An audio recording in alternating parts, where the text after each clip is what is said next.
ஊதிய உயர்வு உள்ளிட்ட 3 அம்ச கோரிக்கைகளை வலியுறுத்தி சென்னை எழும்பூர் ராஜரத்ன மைதானம் அருகே தேசிய சுகாதார இயக்க பிசியோதெரபி மருத்துவர்கள் போராட்டத்தில் ஈடுபட்டனர். தமிழ்நாடு NHM பிசியோதெரபி சங்கம் சார்பாக நடைபெற்ற இந்த ஆர்ப்பாட்டத்தில் கலந்து கொண்ட பிசியோதெரபி பணியாளர்கள் தங்களுக்கு ஊதிய தொகையை 35,000 ரூபாயாக உயர்த்தி வழங்க கோரிக்கை விடுத்தனர். கொரோனா காலத்தில் பணியாற்றிய NHM மருத்துவர்களுக்கு கருணை மதிப்பெண், நிரந்தர பணி வழங்குவது உள்ளிட்ட கோரிக்கைகளை வலியுறுத்தி கவனஈர்ப்பு ஆர்ப்பாட்டத்தில் ஈடுபட்டனர். இதைத் தொடர்ந்து தமிழ்நாடு முதுகலை மருத்துவர் சங்கத்தின் தலைவர் மருத்துவர் சுரேஷ் சுப்பையா செய்தியாளர்களை சந்தித்தார். அப்போது பேசிய அவர், NHM பணியாளர்கள் கோரிக்கை தொடர்பாக முதலமைச்சரின் தனிப்பிரிவு உள்ளிட்ட அனைவரிடம் மனு அளித்தும் நடவடிக்கை எடுக்கப்படவில்லை என்று குற்றம் சாட்டினார்.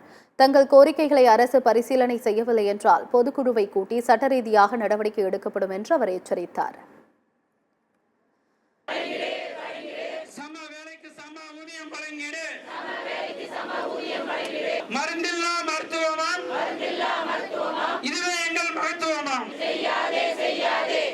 மருத்துவர்களை தகுதி குறைப்பு செய்யாது, நிறைவேற்று